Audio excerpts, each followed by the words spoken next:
Chers amis, bonjour. Le sujet d'aujourd'hui, c'est Babylone ou Jérusalem. Alors on sait qu'Abraham est sorti de Babylone. Il vient d'Our en Chaldée. Donc les Chaldéens, les Babyloniens, c'est la même chose. Et d'ailleurs même les Assyriens.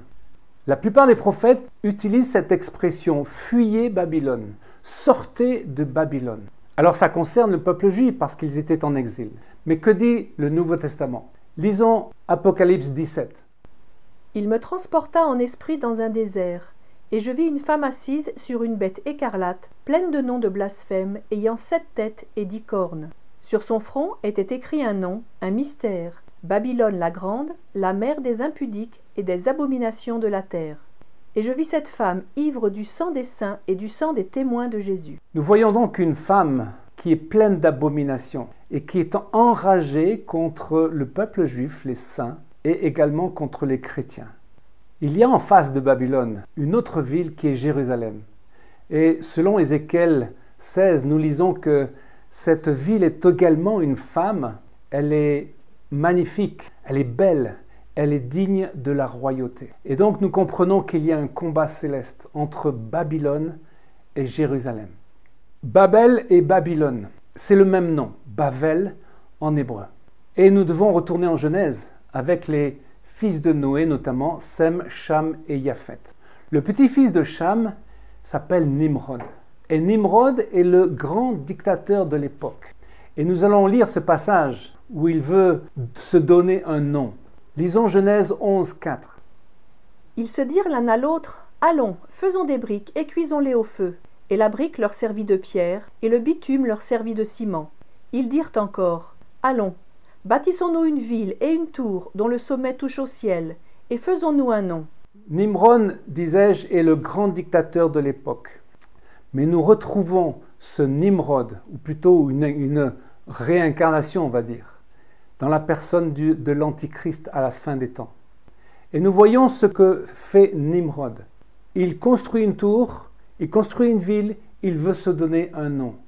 Nous savons que la tour symbolise le fait de se trouver à la hauteur de Dieu. Ésaïe 14 va le dire d'une autre manière et il va donner un autre nom, Satan, Lucifer, celui qui veut prendre la place de Dieu.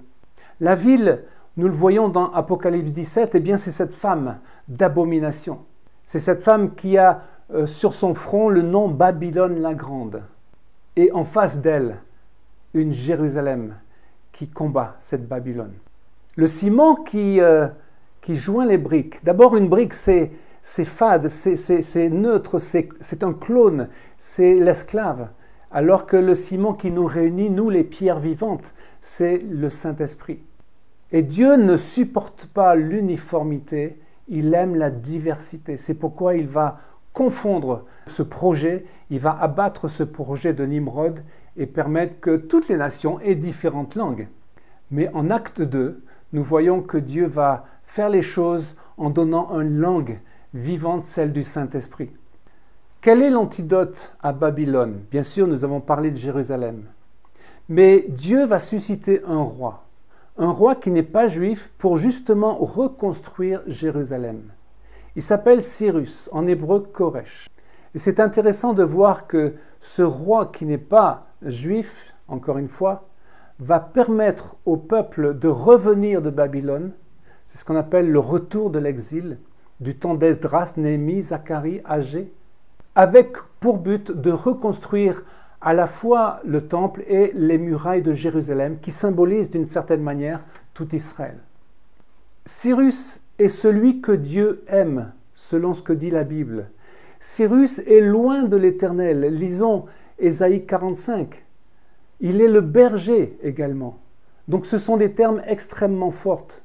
Et nous allons voir que finalement, au bout du compte, l'Église peut être ce Cyrus-là. Il y a les dernières paroles du Tanakh qui sont dites et prononcées justement par le roi Cyrus. Lisons 2 Chroniques 36. La première année de Cyrus, roi de Perse, afin que s'accomplît la parole de l'Éternel prononcée par la bouche de Jérémie, l'Éternel réveilla l'esprit de Cyrus, roi de Perse. Ainsi parle Cyrus, roi de Perse. L'Éternel, le Dieu des cieux, m'a donné tous les royaumes de la terre, et il m'a commandé de lui bâtir une maison à Jérusalem en Juda. Qui d'entre vous est de son peuple? Que l'Éternel son Dieu soit avec lui, et qu'il monte. » Ce verset parle de Jérémie, selon la parole de Jérémie. Et nous devons également lire ce passage de Jérémie 25, 11. « Tout ce pays deviendra une ruine, un désert, et ces nations seront asservies au roi de Babylone pendant 70 ans. » Cette parole de Jérémie est une clé. Néhémie l'avait compris. Il y a une date limite pour l'exil, 70 ans. La première déportation par Nebuchadnezzar, donc le Chaldéen, le Babylonien, a eu lieu en 608 avant Jésus-Christ. Si l'on rajoute 70 ans, nous sommes en 538. C'est exactement le jour où le roi Cyrus a prononcé son décret pour le retour des exilés. Reconstruisez le temple, a-t-il dit à ses exilés. Reconstruisez Jérusalem. Ça, c'est la parole de Cyrus. Et je crois, mes amis, que Dieu veut réveiller en nous l'esprit de Cyrus, comme il est dit dans ce verset, le verset de 2 Chroniques 36. Dieu réveille l'esprit de Cyrus aujourd'hui dans l'Église. Il y a eu d'autres Cyrus. Il y a eu, par exemple, en 1919, le début du communisme en URSS. 70 ans après, c'est 1989. Qu'est-ce qu'il s'est passé? C'était le moment de la chute de Berlin. Qui ont incarné Cyrus? Ce sont des hommes chrétiens, des intercesseurs qui ont été jusqu'à sur la place rouge pour intercéder, prier, pour proclamer la fin de ces 70 ans et ordonner la libération du peuple juif pour qu'il revienne en Israël. Et il y a eu d'autres Cyrus. En 1947, il y a eu le président américain Harry Truman. Il s'est lui-même intitulé « Je suis Cyrus ». Parce qu'entre 1881, c'est-à-dire le début de l'Alia, 70 ans après, nous étions en 1947 à peu près, et donc c'était le temps où les nations prenaient position pour donner à Israël le droit d'avoir un État. Et le leader américain, Harry Truman, a été une clé essentielle. Donc nous voyons que finalement Dieu se sert des nations, Dieu se sert de l'Église, Dieu se sert des intercesseurs pour que ces 70 ans d'exil cessent et puisse permettre la libération. Je crois que Dieu réveille les vierges sages.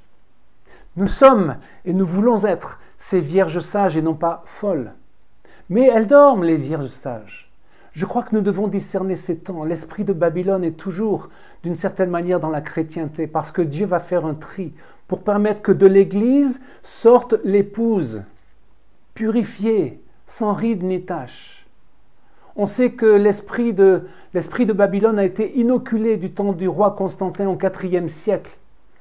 Le roi Constantin a éradiqué tout ce qui était juif, tout ce qui était hébraïque, les fêtes de l'Éternel. Il a excommunié tous ceux qui faisaient Shabbat, tous les messianiques même ont dû quitter, ont été excommuniés.